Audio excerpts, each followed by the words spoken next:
and off the bench while the starters do their thing. I like how you put that. It really all boils down to the simple things, Yes. Coach. Kenny Rocacurva leading the way for Binyan in scoring. He's the only guy in double figures with 11. Maestre Lopez and Raimundo follow him with 6, 5, and 4 respectively. On the other side, meanwhile, Calisan has had a lot of help from Ron Denison and John Galinato, who actually came in late in the second quarter already. Arvin Gamboa had a sterling start. He had 5 points, but he had so much more across the stat sheet.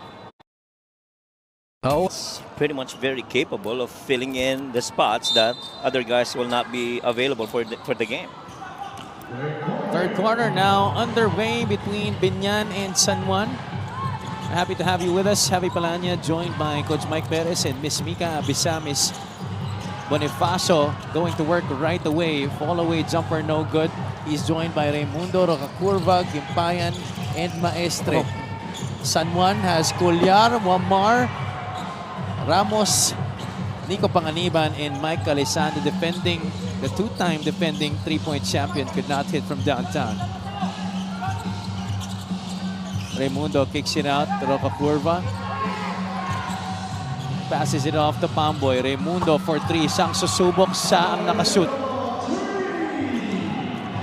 That's a good start here for Binyan. At least you're puncturing the hoop, finding the bottom of the net, and scoring. Now you're defending. You got to score the other way now. Rocacurva looking to finish, leans in off the glass, no good, gets his own miss. Second serving is good for Air 88. A good run so far to start the third para dito sa Binyan. And I like that they do it with a lot of intensity. This is down to a 6-point game from a high of what? 19. Wala pang 2 minuto nakakalipas dito. Binyan off to a good start. Omar uses the Calisan screen.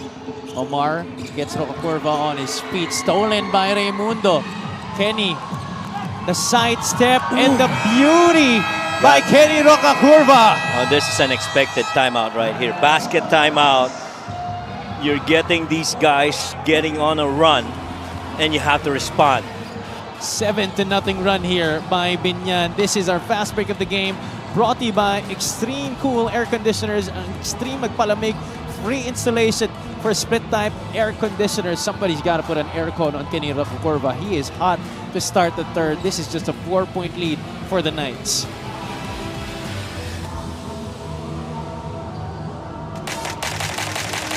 Hasn't seen a lot of action this season. Yes, and you love that they actually involve Bam Lopez. I do have that, I guess, belief in Bam Lopez, seeing him play in his early years with, I believe, with Coach Gino Mananzala, and then you couple him with the other guards. That should produce really good stuff para dito sa Binyan. He's only played 8 games total this season. And in this game, he has picked up from where he left off. Maganda rin ang pinapakita niya dito. Expect him to come off the bench here in the third quarter. Raimundo couldn't lose JC Culyar. Dangerous pass there to Warren Bonifacio. He misses Bonifacio. Blocked there by Culyar. Fresh 14 for Binyan. Kenny with a basketball. Maestre hit 2 threes in the first half, primarily from both corners. This time he gets another one. He gets a second big to forget about him out in the perimeter. This is a 10-0 run to start the third quarter. Almost a turnover by San Juan.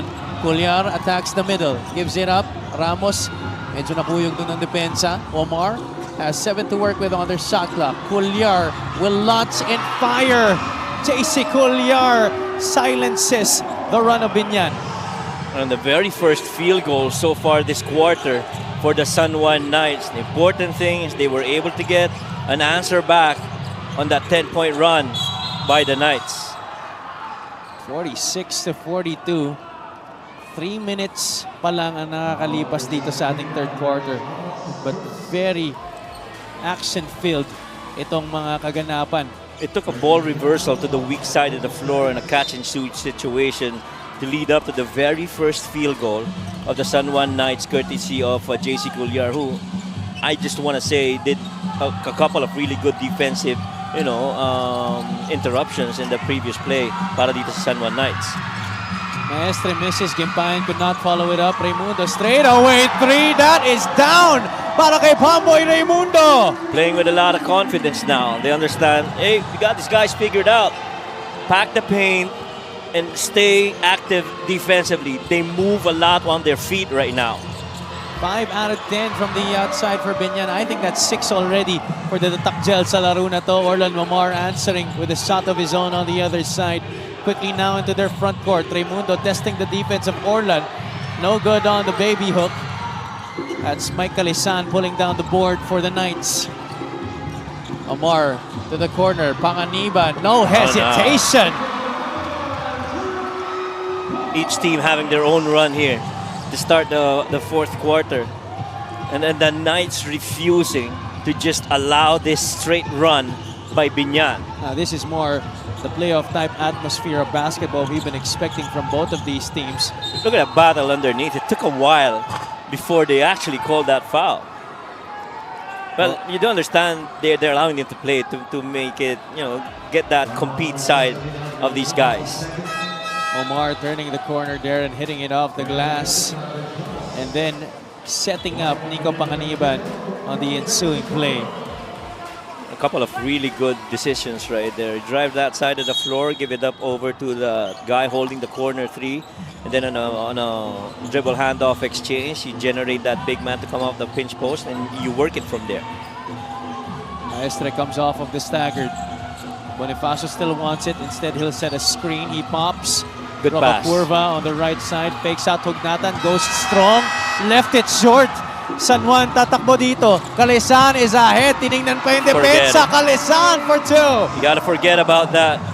You got him running. Right in front and ahead of everybody. Raimundo for 3. That's long. Rebound taken by Waray. Tamar Gimpayan flexing his muscles underneath. I don't think there was enough contact right there. It happened very close to where we are. See this shot missed. Rebound by Gimpayan. Yeah, I don't think there was enough. And that's why the Knights will be challenging. Oh yes, see? I don't even think tumama yung swipe ni JC Collier dun sa kamay ni Waray Gimpayan. And that's why the Knights will have this reviewed.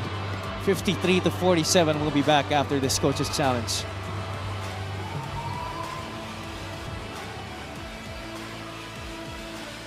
Upon review, the challenge was successful. There was no foul. So it's a successful challenge para kay Coach Alex Angeles in San Juan, but the basket will still count. That was no contact at all. And so, kaya nakita mo kagad yung reaction ni JC Collier. Hindi siya makapaniwalang may pito eh. San Juan with the basketball now. 6 out of 15 for Binyan in this quarter. San Juan shooting 4 out of 6. But look at the difference in attempts. 6-point lead being protected here by the Knights. That's extended to 9 by Nico Panganiban. And they're burning those shots from 3. They keep on leaving that guy on the corner side for those 3. Scoreless in the first half. 2 threes here in the third alone. Under 5 minutes to play in quarter number 3. Raimundo picks up his dribble, goes for the shot that was forced. Panganiban ends up with it. Omar directing traffic here in transition. Collier gives it up. The trail by Papare. Hugnatan will miss. That's off the back iron. Gimpayan left on the other side. He was complaining he wanted a foul. Nung hinabol ni Calisaan, no? Mismatch recognized there by Mike Maestre. Omar trying to go gamble for the steal. And that's going to be a foul laban sa kanya. Mac Cardona will check back into the game. I felt Orlan Wamar was really trying to steal that ball away from was that Warren Bonifacio underneath. But really the intent was to try and peel off and allow Rainiel Hignatan to instead cover Warren Bonifacio. But he got caught with that foul. 56-47. 14 on the shot clock here for the White Shirts. Gimpayan receives it beyond the three-point line. Raimundo. Flex action. Goes to Rocacurva. Uses the Gimpayan screen. Raimundo step to the side. 3 might have been blocked. That one was short. Calisan pulls down his 7th rebound of the game. That was a good setup though on that 3 for Pamboy Raimundo. Long rebound goes to Nico Panganiban. He doesn't waste any time. Flips it up and in. Nico Panganiban. Oh my! What can he not do? Oh boy, that is why this San Juan team has been so dangerous this season. Dahil different personalities, they step up different times of the game. That depth really working wonders para sa kanila. Warren Bonifacio just behind or just below the 3-point line. Ported basket there for the Tatakchel. 9 pa rin ang lamang dito ng Knights. There are 2 spots on the floor which I feel, based on my observation on all the games that I've covered, Warren Bonifacio play, the 2 spots on the floor which is very comfortable on the top and on the low block. So you get that ball on him on those spots, maaaring maganda yung magiging resulta para sa Binyan. They want to post up Roca Curva. He's against Orlan Mamar. The drop took Jmar Gimpayan down low. Yeah, they got preoccupied trying to help out against Orlan Mamar. They do understand cross-match, mismatch yung pagkakataon na yun. Kaya kailangan tulungan mo si Orlan. Pero nakalimutan nila sa kabila si Jmar Gimpayan. Jmar Gimpayan wants a sub. He is gassed. Kalisan, nadulas yung bola sa kamay niya. Wamar doesn't settle for the outside shot. Brings it back out to Panganiban. The runner, Nico Panganiban, short on the floater. You see how that ball flies from side to side, north to south. I can understand just by watching it. Alam kong nakakapagod siyang depensahan. Raimundo gets That's his a foul. own miss. Was hit in the face. Now that's a foul. Might even be upgraded here. Now, I'm not sure if this is just a rest or talagang medyo malakas yung naging tama. But this will definitely be reviewed. But meanwhile, take a look at this play of the game. Brought to you by 1xBet, the title sponsor of the MPBL. 1xBet, your choice, your victory. Feel more game with 1xBet. To be fair with Pamboy, he has been playing this entire third quarter. Pati Yes. siya na rin humingi ng substitution dito. Oh, 10 points ang puntos ngayon ni Pamboy Raimundo so far in this game. In the first half, he only had 4 points. So, you know, he's done his work so far para dito sa Binyan.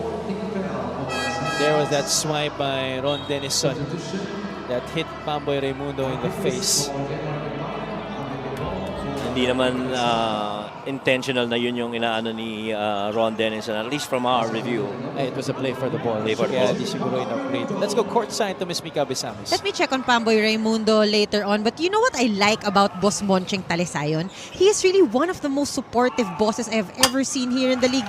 Literally cheering for his boys on the sideline. Along with his Mark Pingris, took out his towel a while ago and iniikot niya sa teammates niya like a fan para magkahangin sila sa huddle. Now they are suddenly not so far in terms of the score. But really, Coach Boyet reminded the boys to limit the fast break points towards the end of San Juan. Against Bataan, the Risers had 21, Nueva had 19, Caloocan had 18. All lost games for Binyan. But with this kind of team spirit though, nothing is impossible. Have you, Coach Mike? Maraming salamat, Mika. Incredible report right there. And to extend that conversation about Boss Monching, alam mo, si Mac Cardona mismo nagsabi, Mac is 7 years older than Boss Monching. And yet, Boss Monching, he feels is like very much of a father to him. Oh. At talagang inalagaan si Mac. And, you know, Mac, it's no secret that he has gone through a lot in his personal life as well that has really bothered a lot of his career along the way. But Boss Monching, he truly believed in Mac that there is really a lot of good in Cardona. And look where Mac is right now, back on his feet and so happy again with his life. Yeah, ako, alam mo, I'm just a guy that's looking from the outside in. I follow him on social media, si Boss Monching Talisayon, and it's just his fun-filled spirit. Oh, you know, that love for and that passion for the things that he does. Roca Curva could have been a spectacular finish. Pingris could not get the offensive rebound. Meanwhile, on the other side, Orlan Mamar, basket and one. He gives that look to JJ Pido. Well, alam mo, ang ganda rin naman ng pag-stay ng depensa ni JJ Pido. Hindi niya hinayaang maiwan siya. Pero once you open up that hip, you are technically allowing Hindi lang pala look. He used that Selly on JJ Pido. He tried to do it very nonchalantly, but that parang painted sinimplihan lang eh. 1,000 pictures right there. And you know what you like about these players? Outside of this game, magkakakilala yung mga yan. Tama. Marami sa kanila magkakaibigan talaga yan. Look at the free throw shooting of both these teams. It's on one. On the bad side of that story, Binyan has only missed one from the charity stripe in this game. Ito ang hinahabol nila dito. There you go. Pinoy Sakuragi finally gets it deep where he wants it. And who gave that pass internal? Warren Bonifacio. That's his expertise. Find an open man from the top. That is to the delight of Miss Danica Soto Pingris. Arvin Gamboa, wide open. Why not? Kita mo na mangyayari yun eh. He tried to attack the baseline. Itong si Orlan Wamar, he nashed it, meaning nag-dribble siya paikot. Nung nakita niya nasa corner libre si Arvin, ikaw na tumira. So yun na pala yung term na ginagamit dun Nash dribble. That's called a Nash dribble. Yun na nga naman talaga ang ginawa ni Steve Nash a lot during his playing career. While Kenny Rocacurva, we are still excited to witness many more of these outside shots. This is a 5-point lead for San Juan. Turnover for the Knights. Omar with an errant pass. Rocacurva pushing. He goes to the side. That's a foul. That's going to be 2 shots for Kenny Rocacurva. Really tough to stop. Somebody wearing jersey number 88 with Rocacurva as his last name going downhill. Tsaka yung activity niya kasi, once you give him that ball from the backcourt pa lang and he pushes that rock going to the front court, he brings in a lot of energy, and so you have to be ready for it. And despite that, coach, despite the speed, despite the force that he is going with, you can see that there's still control. Yeah, I agree. Check out our special deal from 1xBet when you scan the QR code and claim your special offer. That is one thing that he has worked on over the years, to have that control but not losing the speed and the force that he plays with. Ang kagandahan nito is talagang pumukpok ng husto itong dalawang team na to dito sa third quarter, no? Giving the fans everything that they've hoped for here in this game. And Binyan is actually winning this quarter. They're outscoring San Juan 26-21. That's a +5. And a lot of that has to do, in my opinion, with them clogging the paint. The points in the paint have stayed at a +14. Hindi na lumobo yan. Kanina sa halftime, +14 yan eh. Pero patuloy na ganun pa rin. Bakit? Dahil nalidepensahan nila yung mga pasa sa loob. Arvin Gamboa, 9 points in this game, but he has spread out his numbers across the different statistical departments sa laro na to. Senator Jenggoy Estrada, I'm sure very happy to see this kid blossom into a great role player for the Knights. Yes, agree. And he's just been an efficient big man that knows how to play his position and play against the smaller guys. Last shot time here for Binyan. Pingris, will he take it? Cardona has time to set. Makmak could not get it to go from the outside. One-handed, no good. They were hoping for a foul. There was a whistle by, referee Jay Castroverde giving a technical out to Makmak Cardona. Coach Boyd Fernandez is on the floor. He's at the center of the court. He wanted a whistle on that shot by Makmak.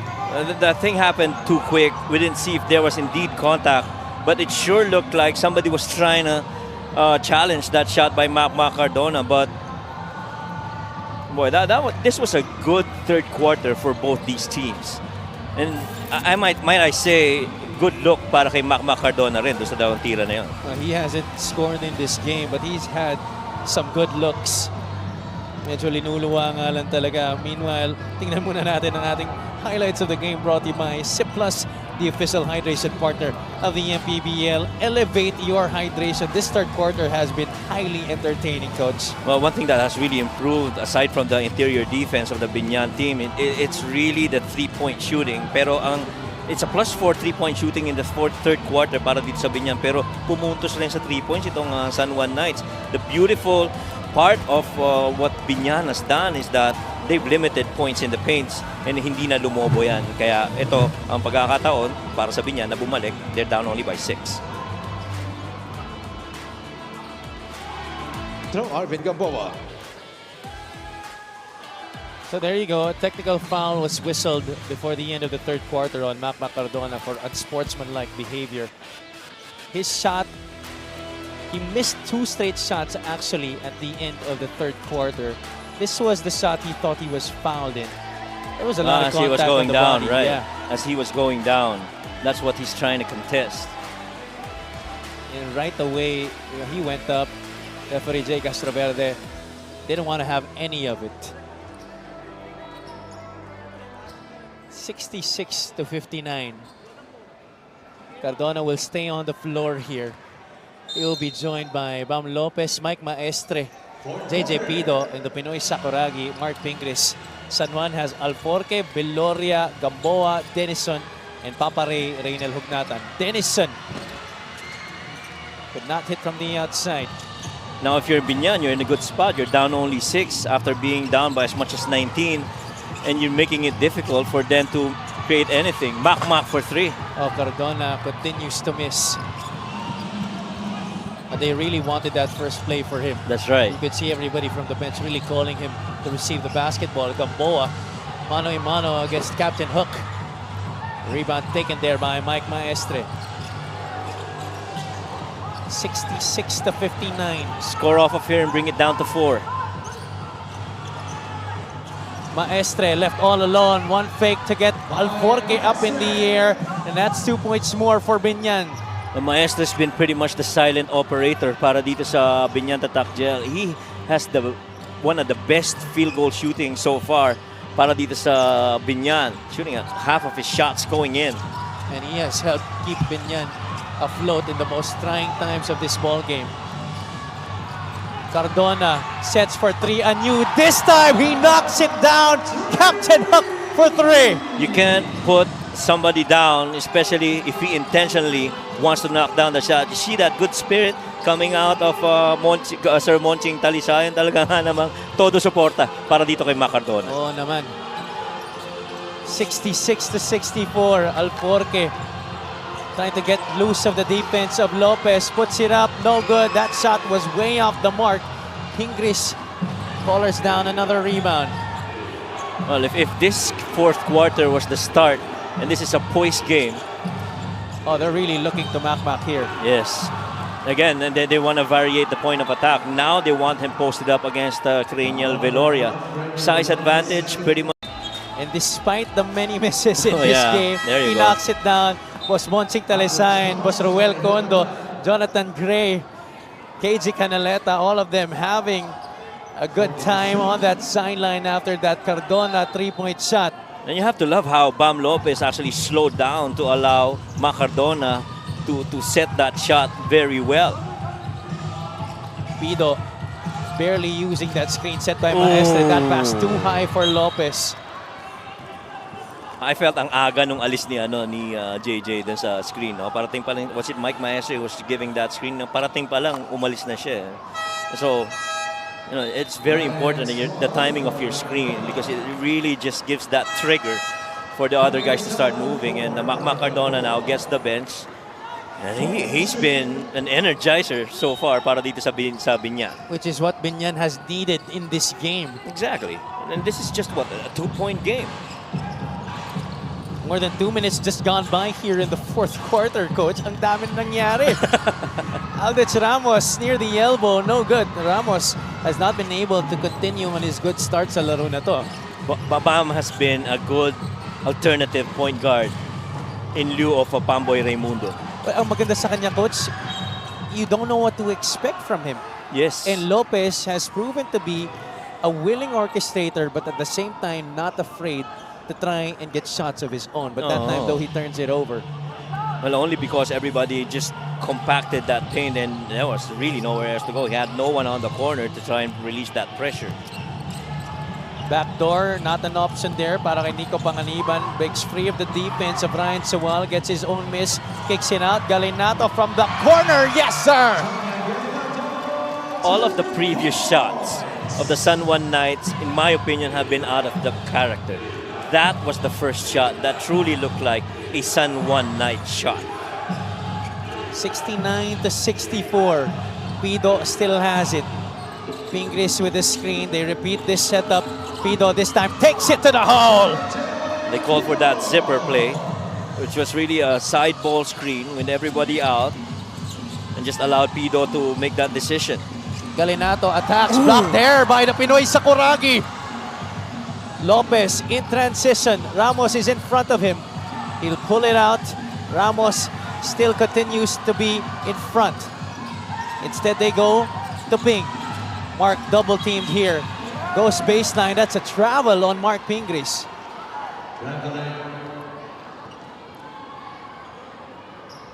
I couldn't tell from my angle if that was a travel, but Yeah, it looked clean. yeah, it looked clean. This is our play of the game brought to you by 1xBet, the title sponsor of the MPBL. 1xBet, your choice, your victory. Feel more game with 1xBet. That was that screen and that drive down the lane. Galinato gets that screen from Aldrich. The kick out to the corner. Panganiban has been excellent from there, and he continues to be. Well, and Panganiban has not missed from 3. He's 3 out of 3 from there, and he's taken those shots comfortably each time he gets set up.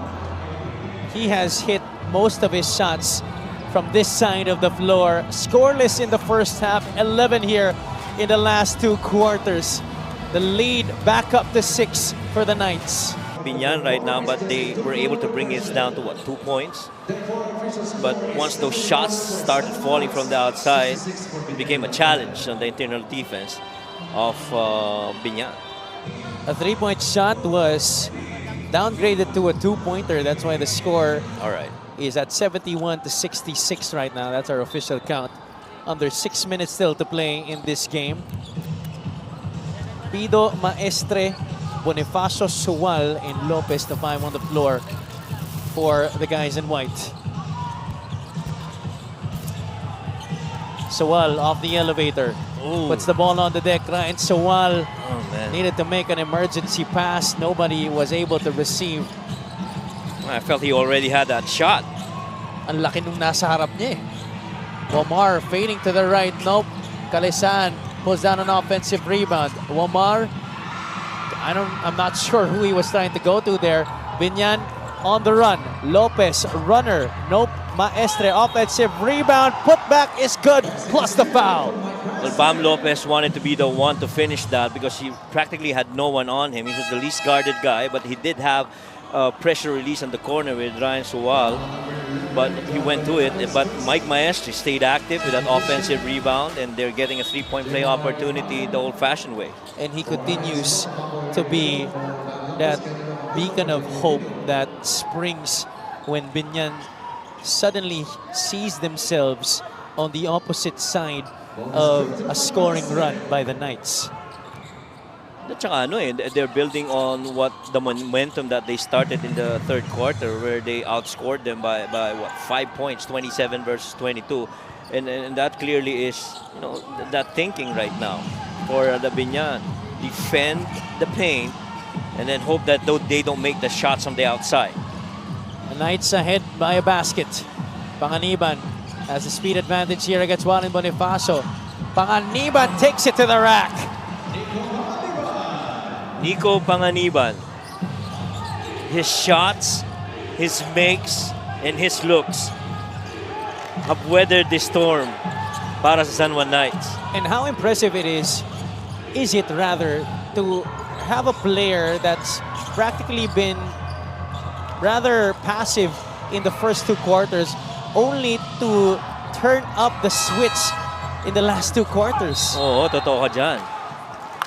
And speaking of turning up the switch, offensive rebounding is a part of the game which, in my opinion, Binyan has worked on. This is our Kicks a Great move of the game, born for greatness. This is the guy that we were just talking about, Nico Panganiban, blowing by the defense of Warren Bonifacio. But you love Warren Bonifacio defending inside the paint, but if that ball's going to come from the outside and it's going to be a foot race downhill, may maiiwan siya, especially with the guard as quick as Nico. Roca Curva now has 20 points in this game after that missed free throw. Binyan is 12 out of 15 from the line. Raimundo turns the corner, push shot, wala na pa sobra, medyo matulis. That's going to be a foul against Binyan. Foul on number 88, Penny Rocakurva is second. Rocakurva will be called for his second team foul in this quarter for Binyan. Coach Boyd Fernandez and the Tatakjel have yet to taste the lead since the first quarter. Meanwhile, San Juan has been up by as much as 19 points in this game. Omar, almost a turnover. That steal is completed by Jaymar Gimpay. Not a good pass delivered there to Aldrich Ramos. Maestre trying to do some early work on Panganiban. Di na ibigay ang bola sa kanya. Oh, ganda na ng seal niya doon. Hindi nakita agad ni Pamboy. It's now with Rocakurva. Defender goes under. Rocakurva still goes to the basket. That's a foul against San Juan. They will review it. That's got to be unspoke. That definitely has to be unspoke.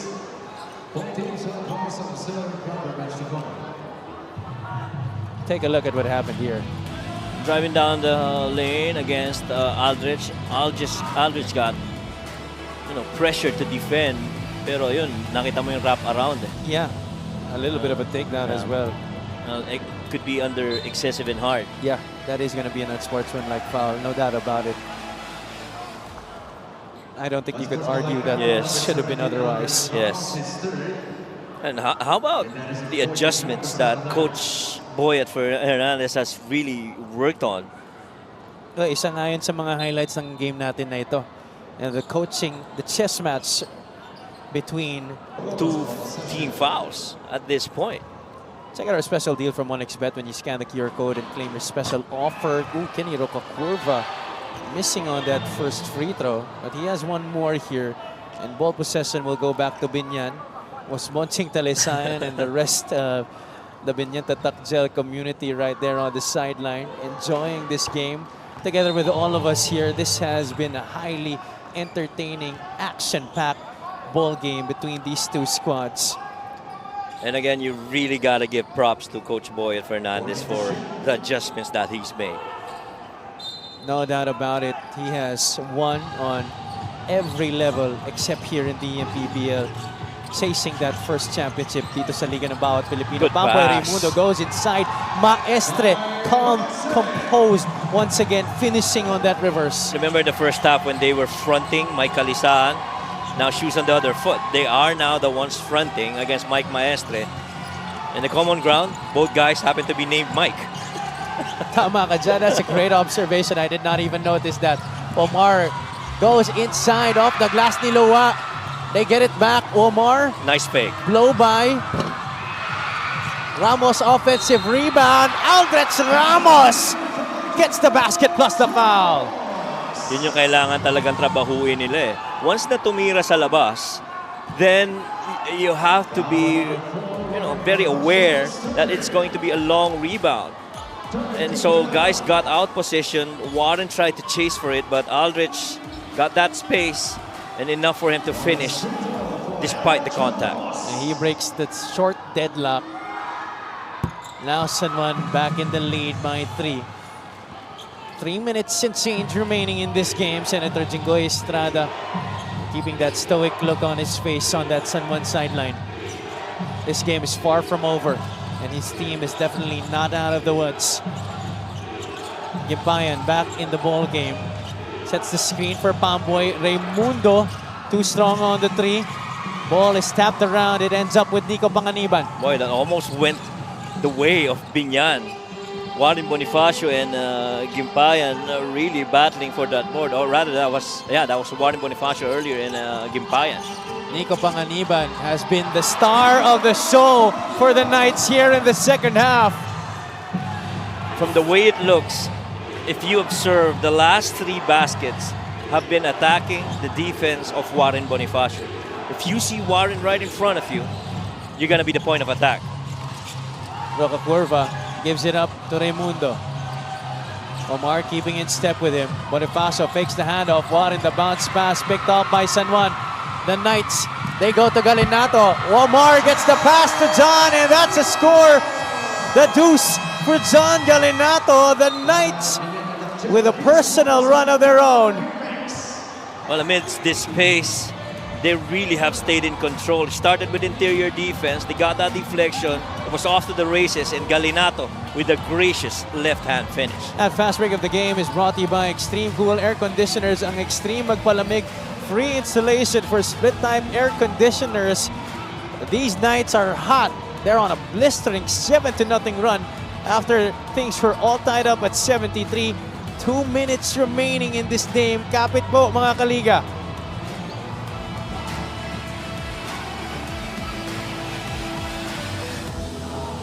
The heels of a 7-0 run after the Tatakjel were able to tie things up at 73. Ganun kabilis in a span of maybe, I think, less than a minute, Coach.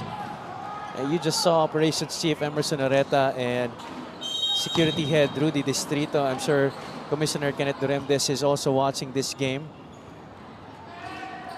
Danica Soto Pringis in the house together with their son, who I heard is also one hell of a player.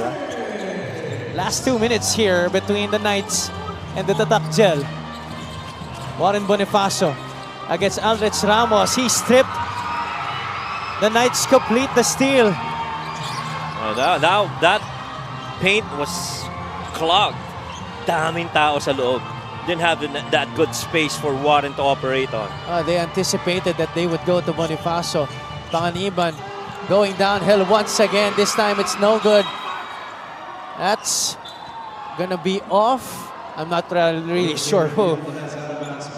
They're gonna review it. We're under the last 2 minutes. This is our assist of the game brought to you by 1xBet, the title sponsor of the MPBL. 1xBet, your choice, your victory. Feel more game with 1xBet. Beautiful feed leading up to that basket by Mike Maestre. Tsaka ano rin poised rin si Pamboy Raimundo when he gave that feed. Coach Alex Angeles and Coach Boyd Fernandez using this opportunity to huddle up their respective players. This game is not yet over. 1 minute and 27 remaining. 3-possession ball game, but you cannot count out Binyan just yet. Our referees are reviewing that last out-of-bounds play. Boy, but what a ball game this has been, Coach. Oh, yes. San Juan was up by as much as 19 points sa laro na to. We thought Binyan would never get back from it, and yet the Tatakjel showing immense resolve. Different players contributing to their cause. Mike Maestre has been solid. Pamboy Raimundo, Mac Macardona also coming in with a lot of energy. Jmar Gimpayan also contributing in his own little way. There you see AC Soberano. He will be participating in our three-point shootout on All-Star Day this Saturday, September 6 at the Alonte Sports Arena in Binyan. The ball will stay with San Juan upon review. And what really has made this game interesting is given na yung pace ng ng San Juan, pero yung adjustments ng Binyan has really been the wonder of this game. Omar, catch and fire, no good. Rebound taken by Maestre. Time not really on their side, but this is still definitely very much of a winnable ball game para sa kanila. Oh, you gotta take that. Maestre, he was perfect from the outside in this game. Exactly, that's what I was saying. He was free right there for a good couple of seconds. He was actually looking for what's called a side weave to initiate some action on the three side of the floor, but he didn't find anyone. Well, he felt it was too early in the shot clock. And here he decides to put the ball on the floor only to lose it. It will be a baseline throw-in para sa kanila. He did the defense a favor right there by going inside the paint. Yeah, both teams of Coach Boyd Fernandez and the Binyan Tatakjel are down by 7 here. Yeah, gusto nilang tumama yung screen para kay Ryan. And definitely, this is a shot and a play that's set up primarily for Ryan Suwal. And sigurado ako ang San Juan Knights inabangan na yan dahil they inserted back Ryan Suwal on this game. That was the last time out for Coach Boyd Fernandez in this game. True enough, they go to Suwal. Suwal drops it off. Gimpayan could not finish. That's the second play that they set up Ryan Suwal, but he opted to put the ball on the floor. Remember that elevator right side of the floor earlier? He has not been able to go for the shot tonight. And he's definitely one of the three-point guys para dito sa Binyan. Yeah, and we know him to be that person Oh. to get points in a bunch. Yes. Rocacurva going downhill, draws the foul. 2 free throws para kay Kenny Rocacurva. 34.9 seconds remaining in this game. Gamboa with a foul. Get a free throw right here. Get a couple ones. The question now is, do you try and get yourselves in penalty so that it'll be a free throw game? This free throw of the game brought to you by Extreme Appliances, ang subok at kompletong appliance brand ng Pilipinas. Because at this point, the San Juan Knights so far are 60% from the line, and so if you want to play the percentage, I'm not sure how they're gonna look at this. Pero definitely, ang first option dito is makakuha ng steal. San Juan will burn one of their final timeouts. They're gonna have one more after this. Knights already in the penalty, but Binyan still has one more foul to give before they get over the limit. We'll take a short break here. Could be on the verge of another victory here tonight to avenge their loss against Quezon sa kanilang huling laro. They're 21-2 right now. Binyan is 13-10. The Takjel down by 5 points here with 34.9 seconds remaining in this game. Ami Pananya joined by Coach Mike Perez. Miss Mika Abisamis is at courtside. And this game has been blockbuster here at the Philoil Center in San Juan. Important thing here is for them to be able to execute that good inbound. And for Binyan naman, try get up steal. They're not going for the foul just yet. Curva still applying heavy pressure here on Orlan Mamar, and it looks like they're just going to let the clock run out here. The double coming from Sowal. Mamar still has it. Pass deflected there. Baseline inbound para sa San Juan. And you see Orlan Mamar is actually asking Nico to be at least one pass away from him as he was trying to draw that couple of defenders with him on the right side of the floor.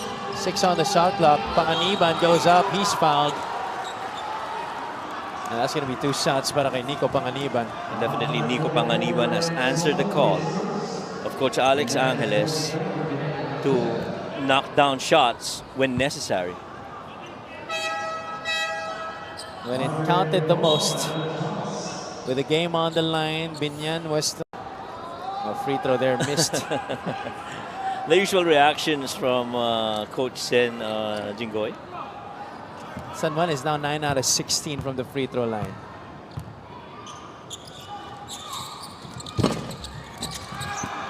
Rocacurva with a rebound after that miss.